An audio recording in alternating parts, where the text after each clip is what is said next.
Welcome back to Third Man In. I'm Zack Phillips, and in tonight's post-game stream, we're going to be breaking down game number 34 of the Toronto Maple Leafs regular season, losing to the Carolina Hurricanes here tonight, 3-2, moving to 17, 10, and 7 on the season. Yes, that is 7 games where you pick up points there by going to extra time, whether that be overtime or shootouts where this team has lost. But if you're going to break it down from a pure win-loss perspective, that is still 17 and 17 from a team that you want to go into the season considering a Stanley Cup contender, maybe a team that could potentially actually be a Stanley Cup favorite. 17 and 17 is not good enough when you're going into 2024. You've now finished off a full season or full year, 2023, 17 and 17. Over the course of 34 games, this Maple Leafs team has effectively played 500 hockey, and I will be honest with you, that is completely and utterly pathetic. You can sit here and you could blame tree living, you could blame the changes that were made in the offseason.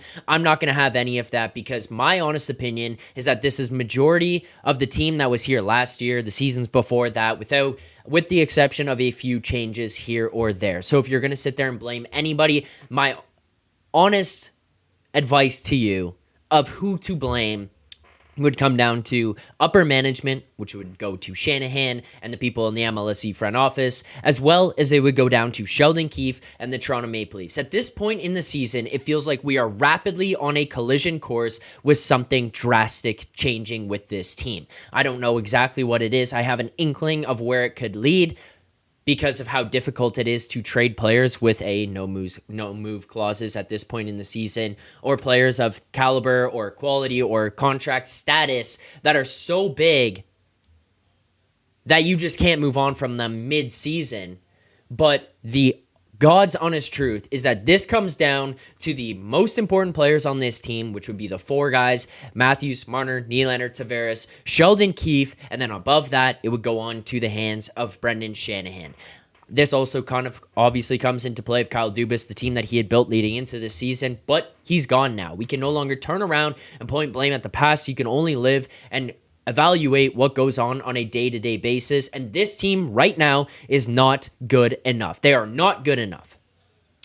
I kind of feel like we're in a position with this team where you're watching them progress throughout the course of the season, where it just feels more and more every single day like the reality is this is who they've always been. They've just had enough skill to overcome it. Now teams are starting to figure them out. You're 7 years through the season, and if you are not going to fucking show up and have a set of stones on you, and you're going to put forth an effort that is willing and deserving of winning in the National Hockey League on a day-to-day basis, if you're going to show up and you're going to expect that because you put on a Maple Leafs jersey, you're just going to be able to win games and have success in this league, at some point in time, that is going to turn around and kick you right in the balls. Normally it bites you in the ass. This one's going to look you in the eyes and kick you in the balls, because these guys around the league get fired up to play Toronto. They get fired up to come to this city and face all the media and face all the attention. Carolina hasn't been that great this season. A lot of that has to do with goaltending woes that they've had. But outside of that, their actual team play in front has been very, very good. They've just struggled from goaltending. So coming in here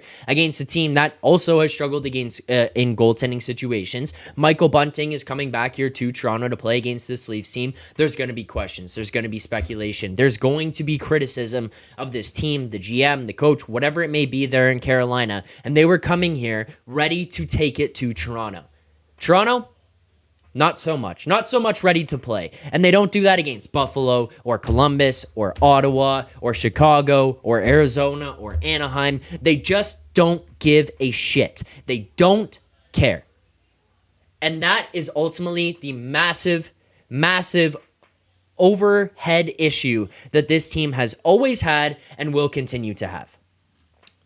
There is a lot of different stuff going on in the chat right now. I'll try to read all of that throughout the show here tonight. We'll try to get to everything that's going on. I see everyone in the chat. Thank you guys so much for being here right now. Thank you for watching this. Thank you for following me over. Thanks for subscribing to the channel. We've seen some drastic growth, about 64 subscribers since the start of the stream last night. That is some massive, massive growth, and I owe all of that to you guys, so thank you very much. If you are watching right now and you haven't already, please hit that like button, subscribe here to the channel, and turn on notifications. It helps support the show. It helps support myself. It helps helps bring new people and old people into this community and continue to build it up. So thank you guys very, very much for doing that, whether it was last night, over the last little while, or even if that was today where you just found this. So thank you for the support. Hit that like button, hit subscribe. Let's get to 1,000 subscribers. Couple things I need to get to. I don't want to let these go by. I really appreciate you guys for doing this. As always, you never have to do this, but I do appreciate them. We've got some super chats.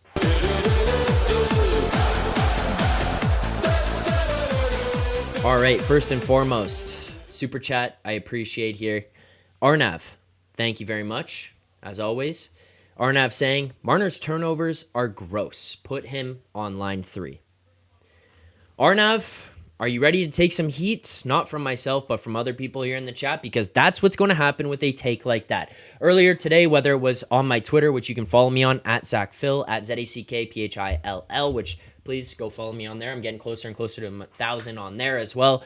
Make sure to give me a follow, or if you saw it on my TikTok, or if you saw it here on the Third Man In YouTube Shorts, I posted a video where I was reacting to David Alter tweeting out about the fact that David Kampf sat here tonight. So now it's time to get into this. We're going to get into this. And this is obviously a much larger scale issue that this team has. And I had to put it out. My roommate was like, oh, aren't you going to talk about it on that stream tonight? Yeah, I was going to talk about it on the stream here tonight, 100%. But I had to put out that short. Before I get into it, maybe it'll even fire us up even more. We hit 50 likes here on the stream. Thanks to everyone who hit the like button. We got the smelling salts. Every 50 likes, 50, 100, 150, we'll hit the likes. Let's, you guys hit the likes. We'll do the smelling salts here. So thank you guys very much. Cheers.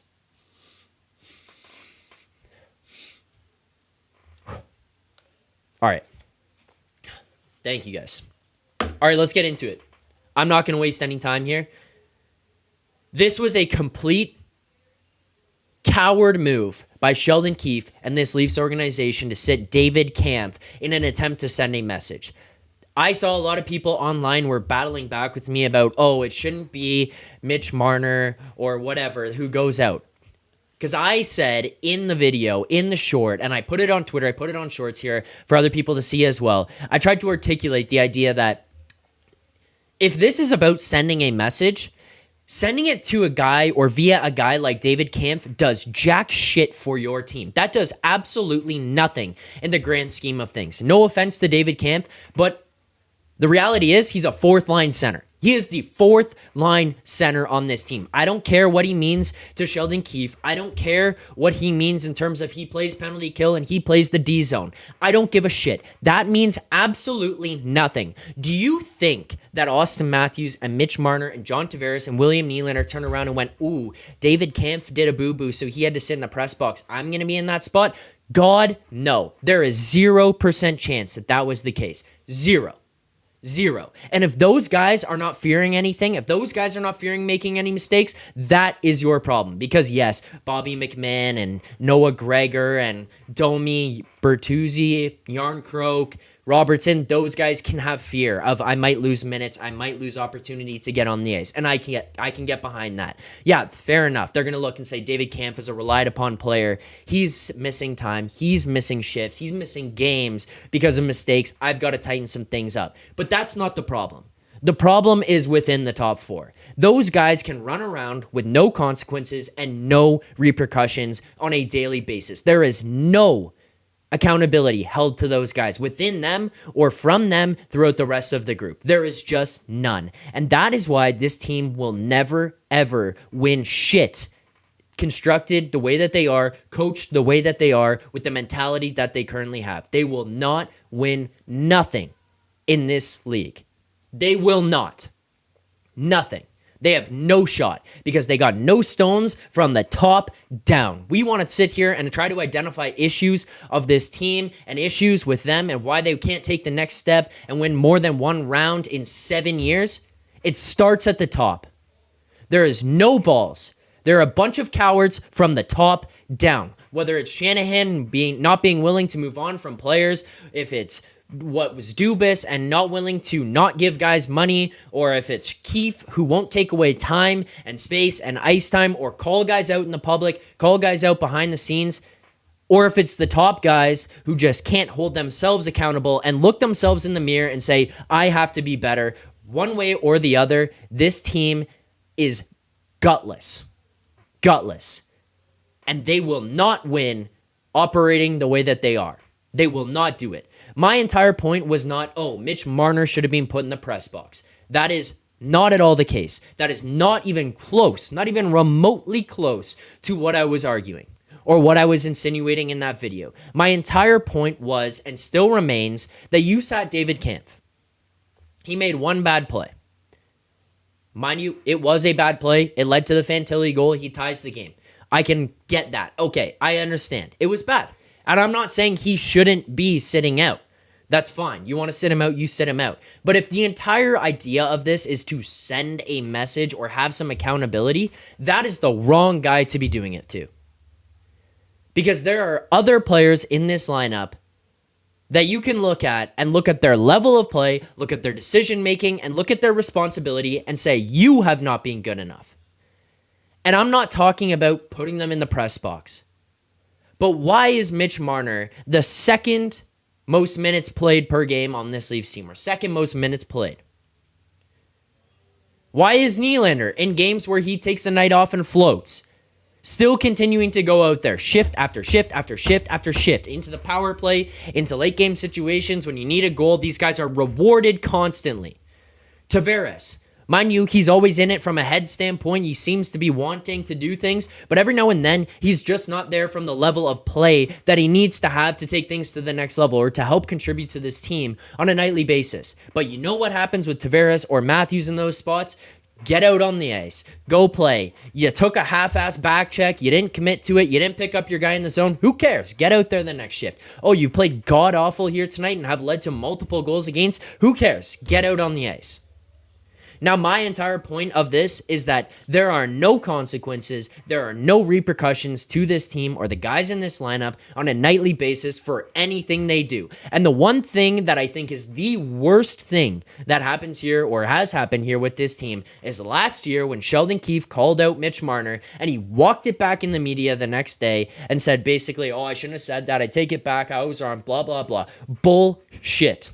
Bullshit.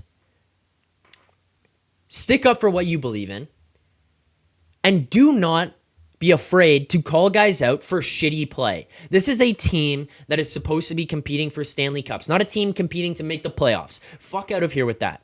You are now 17-17, and your expectations were to be winning a Stanley Cup, not can you make the playoffs. Bullshit. Bullshit. Not good enough. You cannot have this from a team that you look at as upper echelon in this league. You just can't have it. You're now coming off a loss to the Columbus Blue Jackets. You've got Carolina at home. They haven't had the goaltending. This is an opportunity here for you tonight at home. Mind you, it's on a back-to-back, and I can understand some of that, and I don't think they played terrible tonight. But just decision-making going into some of these, it's an opportunity to say, yeah, we messed up against Columbus. Yeah, Samsonov was really bad. He's the reason that they lost this. I would agree with, or against Columbus. I would agree.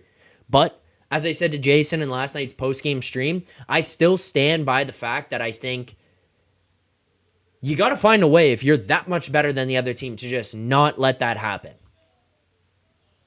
And just outperform the other team. So in terms of the sitting here in Arnav and saying put him on line 3, I agree.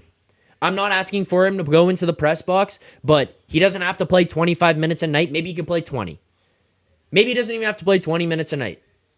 But maybe you just put him, or maybe he does play 20 minutes a night, but you just put him on the third line. There's opportunities to send messages, and this team is way too cowardly to do it. And that's why this team will never have success that people would like or expect of them to have. They just won't. I really strongly believe that that is not something that will come here if they continue to do this. More super chats. Appreciate the super chat there, Arnav.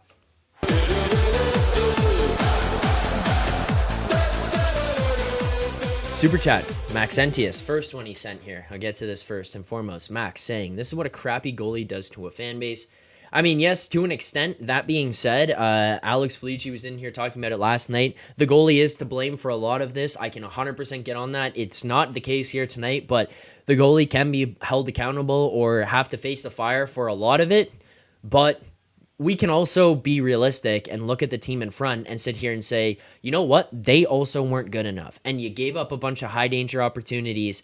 Maybe not last night so much, but in general, that lead to these chances. You're giving up odd man rushes and breakaways and constantly giving power plays and all this stuff from stupid decisions, brain dead plays that allow the other team to have these opportunities to put your goaltender at a disadvantage. This happens so frequently now with this team that it's getting out of control.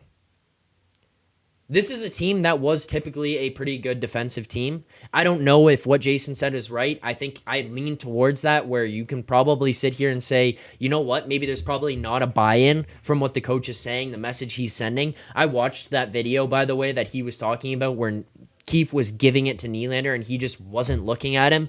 I feel like that's the mentality and the mindset of majority of these guys here. And I feel like a lot of that comes from the fact that there's no accountability amongst them. What happens if Nylander listens to not a single word that Sheldon Keefe says in that little tirade he gives him on the bench? Nothing. Nylander goes back on the ice. So Keefe can go over to him and scream in his ear all he wants. But the reality is that if you don't do anything to these players for not listening to you or not executing on what you've asked them to do, they're going to turn around and give you the bird 10 times out of 10. Because they make 10, 11, $13 million. Nylander, $7 million. He's going to get a pay raise. These guys make a lot of money. They're going to turn and look at you and say, you're an idiot. You're not going to sit me. You don't have the stones to sit me. So I'm not going to listen to your shit. There are consequences even within your own decisions, like what Keefe is doing and the decisions he is making and how he's running this bench right now. It's not good. So, Max, I do agree. Yes, the crappy goaltending led us into a position here where now we're going to be frustrated with this team, probably more than we normally would be, and you're probably losing games here that you wouldn't anyways just because of the goaltending that's going on in front of them. But it's not good. It's really, really not good right now, just as a whole. Another super chat.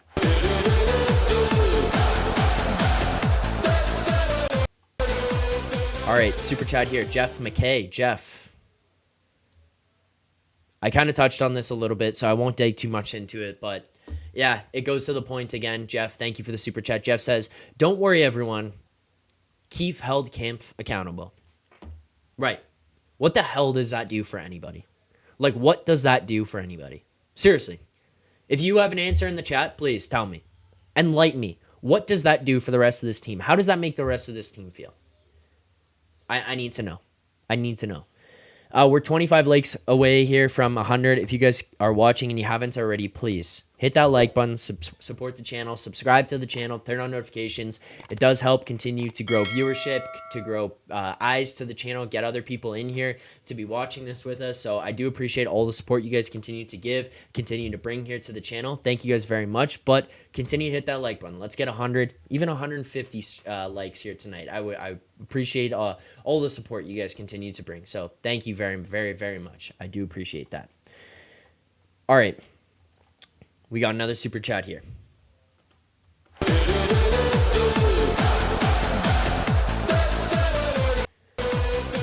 All right. Max Sentius Decimus with another super chat. Max, I'm glad you found the channel. Thank you very much. Sorry that it took so long for people to be able to find it. There was a lot of stuff going on, but we're here now. Thank you, guys. Thank you. Yeah, Hurt Locker 66 as well. 60 more subs for 1K.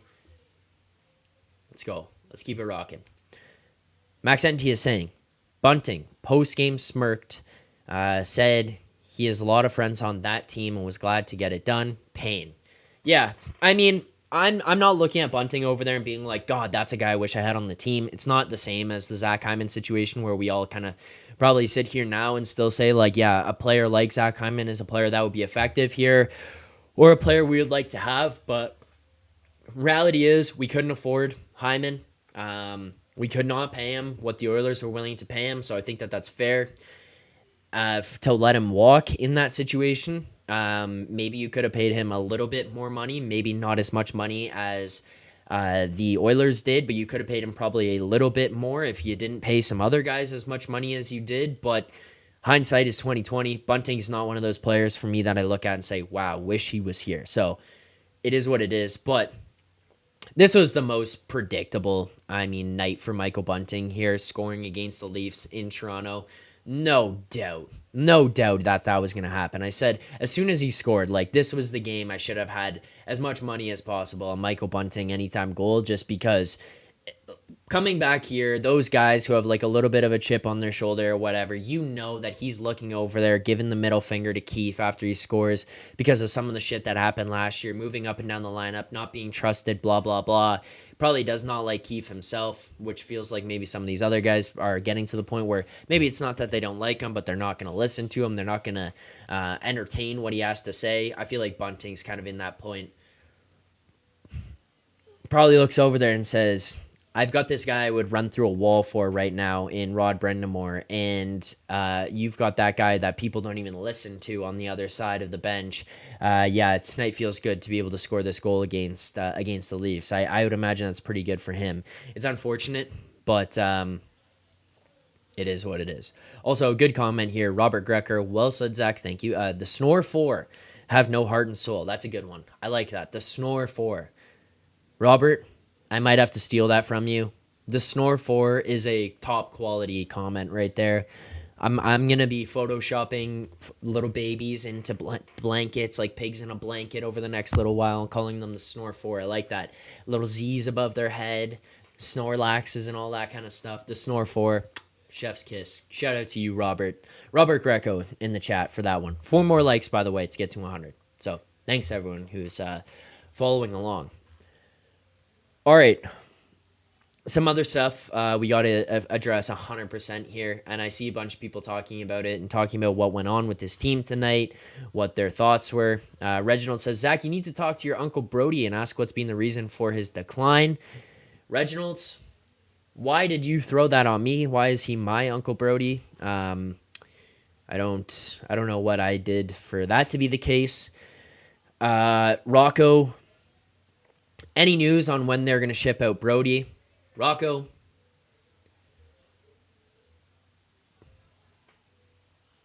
Look, this team needs an upgrade on defense. They need to upgrade their defense drastically. I stand by that. I think Tree Living will do it. It's something he's really been keen on. When he was in Calgary, he built good defensive cores. I keep talking about it over and over and over again, how good he was there with building that defense. And I think that based on the comments that he had made when he first came to Toronto about making this team better defensively, and then when he got here and made some moves and kept saying, like, we're not done. And then on top of that, the fact that he's now gone out and been in the trade rumors for Zadorov and for Tanev, and you're hearing that he's calling on everybody out there, every defender under the sun, he's checking in on to be able to come here and upgrade this Leafs defensive core. I truly believe that there will be changes coming. I don't know how you can get some of these guys out of here because of their financial situation, because of their contract situation, but I think some things will be changed, and I feel like the D-core will be upgraded. I see a comment here, 6 1/3. When the Leafs win, how will you walk back this abuse, Zach? 6, what are you talking about? I would say that realistically, if you're going to talk about, what if they win the next game that they play, whoop-de-doo. Show me over an extended period of time, because this team just cannot. They cannot string together wins. They cannot string together a level of play on a consistent basis. They just can't do it, and then they always show their real identity at some point or another. Their true colors finally come out, and you just get exposed for being the fraudulent team that you are. A really good team, not a great team. That's who they continue to be. So if you're going to talk about the next game that they win, are you going to walk back this abuse? God, no. No shot. I truly believe that they deserve every single ounce of criticism that they are receiving right now, because they're losing to bottom feeders, they're losing to top teams, they're not doing anything. When you're going to sit here and talk about, if you're If you're talking about if they're going to win a Stanley Cup, I still strongly believe there is a 0% chance they win with this team constructed or playing the way that they are. If they are going to win a Stanley Cup, they are going to have to play a way that we've never seen them play. We are also going to see some drastic changes. We're going to see more defensemen in here. We're probably going to see a little bit of slight upgrade on the third line. We're probably going to see an upgrade on the fourth line. We're going to see some different identity out of this team because the current identity, the current character that they have is not good enough and will not be good enough to win a Stanley Cup. So I stand on that. I cannot and do not see this team winning a Stanley Cup. 6 1/3. I ask myself, do I want a lot of guys who get panicked after hardship? What the hell are you talking about? I'm not talking about panic. We're talking about a response. We're talking about having some balls, having some urgency, having some fucking pride in your level of play and in your team and in winning games and the way that you represent yourself on the ice. If you're going to talk about panic after these games, that's complete bullshit because this team is cerebral. This isn't even panic. Oh, they panic. There's nothing. There is nothing. They look like they don't give a shit after these games happen. You get blown out, who cares? You win a game big, who cares? You lose a devastating loss where you blow a lead to the goddamn Columbus Blue Jackets on a Friday night. Who cares? They just don't care. There is no pride. There is no embarrassment within this team. There is nothing right now. They seem like a lifeless group. Lifeless. So when you're going to sit here and talk about, oh, do I want a panic in the team? You don't want panic. I'm not asking for panic. You want urgency. You want pride. You want character. You want some grit. You want some pushback. You want fight out of these guys. And it feels like we do not and will not get that. Because this is not who they are. It's not in their DNA. It's not in their identity. They don't have it in them. They just don't have it in them. All right, super chat here, Jeff McKay. We're also up at or near 300s concurrent. Oh, before I get to this, I'll just do this quickly. I appreciate you guys for liking the stream. I said if you like the stream, we would do it. Hit that like button quick. Let's get to 150 before we finish off the stream here tonight. We're almost near 300, so thank you guys very much. But 100 likes on the stream. Thank you. Bring out the salts.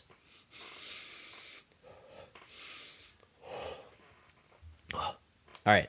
Thank you guys. Like the stream, subscribe to the channel. I appreciate all the support. Thank you guys very much. All right.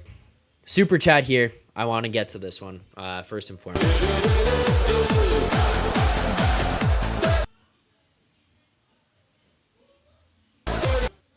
All right, there we go.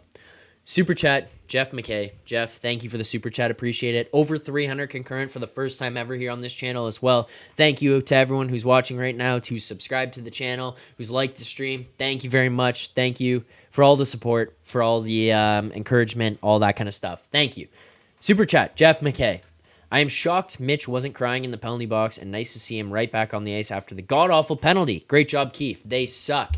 Look, there you go. This is what I'm talking about. Jeff, you hit the nail on the head with this. This is not about sitting Mitch in the press box. This is about being down late in the game by 1 goal, and Mitch Marner takes a tripping penalty, and after he comes out of the box, get on the ice. You're talking about accountability. Like, do you know how untrustworthy it is for players, or how unbelievable Sheldon Keefe now is with his whole accountability spiel? Like, shut the hell up. That whole thing meant nothing.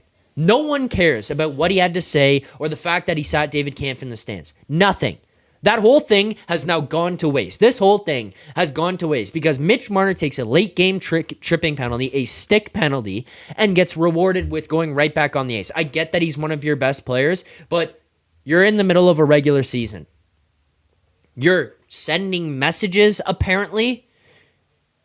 Then grow up and have some stones and say, you're not going out there, Mitch. That was a bad penalty at a bad point in the game. We can't let you go back out on the ice. We just can't. I think it's so absurd that they won't do this stuff. And it's maybe not this game specifically here tonight. Maybe you didn't have to do it here tonight. It just sticks out way more because of a guy like Camp getting scratched before the game. It obviously sticks out way more. But it's genuinely like all the games leading up to tonight, when he hasn't played that well. He's done some really stupid, soft stuff that goes on that costs the team plays or possessions or whatever it is, and there's no accountability. And then here tonight, after your whole we're going to hold guys accountable spiel, you just don't enact it. You don't act on that and put Mitch on the bench because you have other players who can go out there. You have Max Domi and Yarncroke, who Sheldon Keefe loves so much anyways. You have Matthew Nyes. You have players who can fit in his position. You have guys who can go out there for the last minute of a Saturday night game before 2023 ends against Carolina. You have other players. This is not the playoffs when it's time for those lessons that you learn in the regular season to be out the window and for guys to enact things. In the playoffs, sure, different situation. You want Mitch Marner out on the ice. I can concur. I will agree with that and say, you know what? That's fair. But during an 82-game regular season, you're going to piss your pants over the fact that Mitch has to be out on the ice late, and Six bringing up Mitch is delicate for sure. But that is a problem. Why are all these guys so delicate? Is this just the modern day hockey? Is this GTHL hockey? Is this Paul Marner saying Mitchie deserves to be on the ice? I don't know. One way or the other, because I gave like 4 different options. This is not good enough, and these things need to change. I feel like we are on a fast track to Sheldon Keefe losing his job with this Maple Leafs team, and if not, I don't know how people in the chat or myself could have any faith or any confidence that this team could get over any type of hump. Tell me you believe they could win a 7-game series right now against the Boston Bruins, the Tampa Bay Lightning, the Florida Panthers. You think if they make it out of that, they can win against the Carolina Hurricanes or the New Jersey Devils or the New York Rangers? 0% chance. 0. I would honestly say 0% chance. I don't see them making it out of a round the way that they're playing right now. Now is the time to give out lessons and teach guys and enact your whole, we're going to hold guys accountable, because you showed tonight, Keefe, that was a load of bullshit. There will be no accountability held unless you don't score goals or put up points. That's all this really comes down to. Do you score goals? Do you get points? Well, you can do whatever the fuck you want every time you're on the ice. And that is a complete and utter joke out of this team and this coaching staff for running them this way. Complete joke. Because if you are above the law because you put up points or you make a certain amount of money, then that just sends a message to everyone else that there are untouchable people, that no matter what happens, no matter what the way that they play, you are on an unfair playing surface. Which, yeah, there is a degree of that in every single sport based on talent and based on money made. But after 7 years, that's still going to be the case. There's still going to be that separating factor. That's when things become a complete and utter joke out of this organization. That's when it reaches a level that you can only sit here and laugh at because of how embarrassing and pathetic it is. I apologize for the language being so aggressive. This is genuine emotion and reaction from myself about what's going on with this team. I just cannot understand how you could honestly go out there every single night and put on this type of performance, this effort, and just expect to get by and just win these games. Carolina's a very good team. They show up every single night because they want to run through a goddamn wall for Brind'Amour, and if they don't, they won't play. Brind'Amour holds people accountable, whether it's by going in the press box or limiting minutes or missing shifts, whatever. The Leafs won't do it. The Leafs seem to be the only team who just can't find a way to hold players accountable. And then when you go to, there's people online throwing hissy fits over players who make $11 million a year. I spent a bunch of time here tonight with people online crying about the fact that, you can't sit, Mitch, you're going to lose games. Shut up. That's a bullshit argument. That's a complete and utter joke of an argument. You're grown-ass men sitting here saying, well, they can make mistakes. They can do this. They can do that. Who cares? They can make pissy pants plays and slam their sticks and not back check because, they put up points. I don't give a fuck about your points. It's more than just scoring points to win hockey games. It's more than just points to win Stanley Cups and win playoff series and have success in this league. It's way more than any of that. And if you can't realize that, What are we doing? Like, just erase all of this, get rid of these guys, and we'll start next year. This is an embarrassment to put this out there constantly and then coddle players on top of it. As fans, as coaches, as presidents of the hockey team, to coach or to sit here and to coddle these players. Joke. Makes zero sense. If you're going to sit here and argue what I had to argue here tonight, not in this chat, on Twitter. I was arguing with people on Twitter about, if you're going to sit Marner, then he's got points and you're going to lose games. You're fucking losing games anyway, so who cares? You're 17-17. Send the message. Send the message. What are you waiting for? Things to just magically get better. The more you play, the better it'll get. What are we doing? And also, 6. I apologize. I did not mean actually tear this down. I'm not suggesting tear this down. I'm saying if you're not going to send messages and you're not going to respond and you're not going to react and you're not going to have urgency, then what are we doing? Then if you're just going to continue to rinse, repeat, what the hell was the point of all of this? If you guys are watching, please hit that like button, subscribe here to the channel. We are currently at 132 likes. Let's try to get it up to 150. I got 330 people watching right now. Thank you guys so much for the support, as always. Means a lot. But I do have some super chats, so we'll get to some of these first and foremost.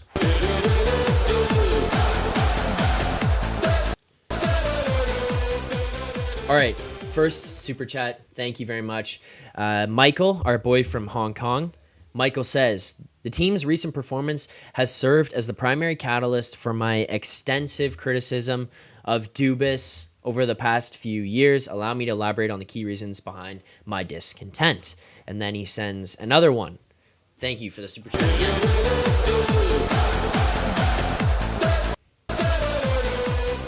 Michael. With another super chat there, Michael listing out his reasons. So for those of you who missed the first one, let me just read through this. Michael says, the team's recent performance has served as the primary catalyst for my extensive criticism of Dubas over the past few years. Allow me to elaborate on the key reasons behind my discontent. 1. Hiring a rookie coach to lead a team comprised of predominantly rookie players poses a formidable challenge for any subsequent coach. Look, okay. I would disagree with this to some extent. I think that it's personnel dependent because obviously Dubas really liked Keefe, and I think that was fine. I think that you can look at that. I think that you can look at that and say, yeah, you know what? He really liked the guy. He had success with the Marlies. That's fine. But was your room ready to handle that? Because I look at a coach like Craig Berube, where he's a guy on the other side. Where he came in as a rookie coach, but he led St. Louis to a Stanley Cup. But that's because, A, that room was ready for that. That room was ready for a rookie guy to come in there because they had Ryan O'Reilly, Perron, Pietrangelo, etc. They had players in place, Shen, that were ready to handle the locker room. And then on top of that, the personality and the presence of Craig Berube was strong enough on its own to be able to support that environment. Sheldon Keefe, I think, coming in here with these rookie guys who were kind of in that, woe was me, I'm going to make all my money, etc., etc. That was not a room that was probably ready to do that. And then for this to last as long as it has, it's proven over and over again that, yeah, they can win a lot of games because they are really talented and are able to score goals like crazy, like Austin Matthews. But outside of that, they're not a great team. They're a really good team, not a great team. Really good because you have a lot of good players, really good players, great players, but you're not a great team. Michael also says, from his initial 3 years of drafting, reveals a consistent pattern of selecting players who are relatively undersized and lacking physicality. I mean, kind of. I agree and disagree. There was a lot of those guys in there, but there's guys also now like Fraser Minton, And guys like goaltenders like Joseph Woll, who've kind of made their way through. Hildeby coming up through right now. Matthew Nyes, who's playing on this team. So there's some outliers or some other guys who fit in there. So yeah, I mean, it is what it is. I get it, but not completely there with you, Michael, on that one. Not gonna lie. All right, we'll wrap this up shortly here. I don't know. There's a lot obviously we could say and continue to say, but I feel like we're just beating the same drum over and over again. I feel like this is gonna make you and myself go nuts over this. I really just needed to get off my chest the entire Keefe conversation about earlier today and the accountability stuff, because it obviously, it was fake. It was not real. It was not going to be held true to. He just was not going to do that. So we'll wrap up with a couple things here. But before we do, hit that like button. Let's get to 150 before we finish. And before we do, let's get to our play of the game.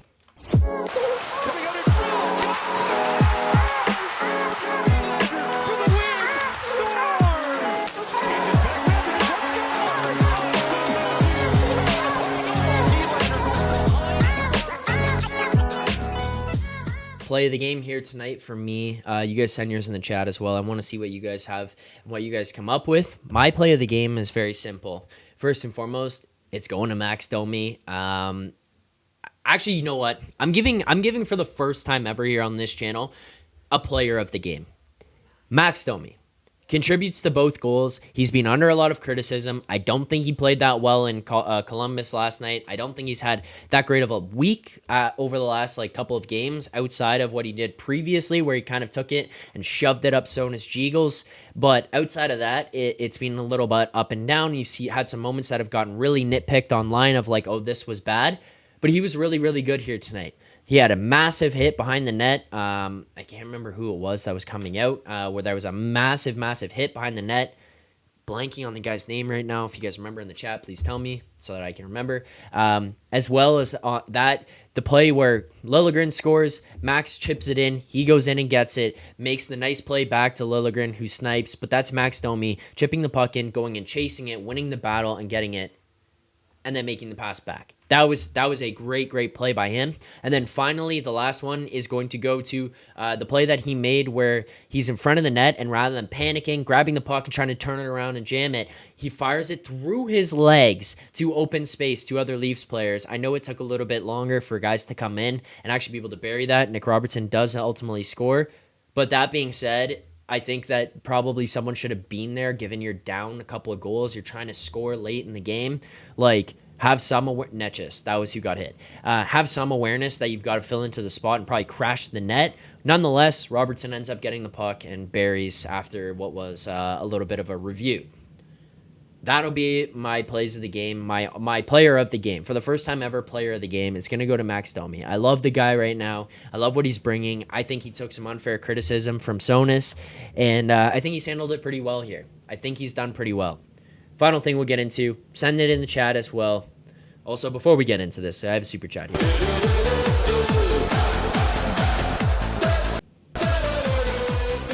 Michael. Thank you, Michael, for the super chat. Michael says, from 2017/2022, he kept the core the team, missed out on valuable opportunities to acquire top-tier defensemen and goaltenders through free agency and trades. Yeah, I mean, some of this you can't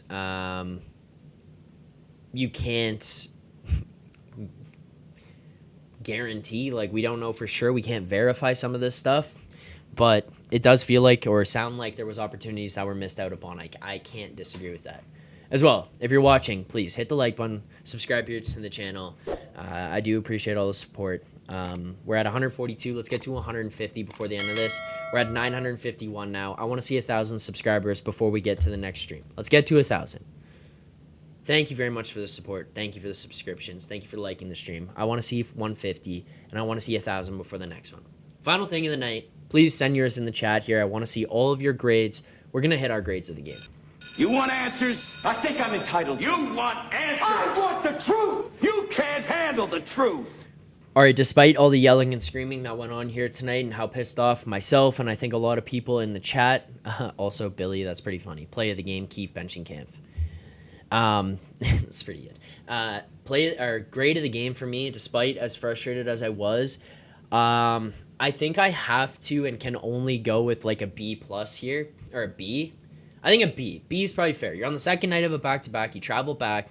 You play at home. I don't think that this was really like a game that you didn't show up for too much, but you didn't get enough out of your top end players. You get 2 goals out of your third line there. When you're going to go up against Carolina Hurricanes, a team that hasn't had great goaltending all season long, you got to find ways to score because they're a good defensive team. They limit a lot of opportunities.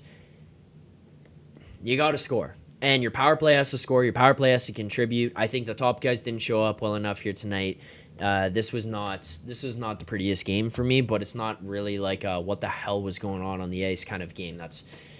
That's a B in my books. We'll leave it B. Generous B. 100%. It's the last game of 2023. Second night of a back-to-back. You travel from Columbus back home to play at home against Carolina. It's generous, but I'm giving it a B. I think even if I want, there's contemplation of do I go lower, but it wasn't actually something that happened during the game. It was the stupidity of scratching David Kampf pregame here. Keefe's a moron at this point, I think. He's got to go. You got to change some things up. It just can't be this anymore. I think that's going to do it for tonight's show. I appreciate everyone who tuned in here tonight. If you haven't liked it already, I'll give you guys a little bit more of an opportunity. I only need 4 likes on the stream. There's about nearly 300 people watching right now. I need 4 likes to get to 150, and we'll close it off with some smelling salts. So please hit that like button. Subscribe here to the channel. We have experienced some massive growth over the last little while on this channel over the last couple of days. I appreciate everyone who's followed along, who's followed me over here, who's found this channel, who's told other people that this channel exists here. So thank you guys very much for that. Keep supporting, and let's blow this thing up. Let's get to 1,000 before the next stream. Only need 3 more likes there to get to 150. Subscribe here to the channel. We'll have more videos. We'll have more post-game breakdowns. We'll have more live streams. We'll take callers from people to talk about these games. I appreciate all the support. Thank you guys very much for doing this. 150 likes on the stream now. Let's hit the salts. Akashic, Essence. I'll try to re-up on some salts. Thank you guys very much. All right. Thank you guys for tuning in here tonight. That'll do it for tonight's stream. This has been game number 34 of the Toronto Maple Leafs regular season, losing to the Carolina Hurricanes here tonight, 3-2. Moving to 17, 10, and 7 on the season. Yes, that's right. The Toronto Maple Leafs finishing off 2023, they are 500. That is not good enough. But Leafs fans, you know what? I believe in tree living. I believe they'll make some changes. I still think Matthews is going to score 75 goals this year. Thank you so much for all the support. Continue to hit that like button. Continue to subscribe here to the channel. Let's pump this thing up. Let's get to 1,000. Thanks for tuning in here tonight. Look forward to seeing you guys after the very next game. And Leafs fans, as bad as it is, as always, keep believing.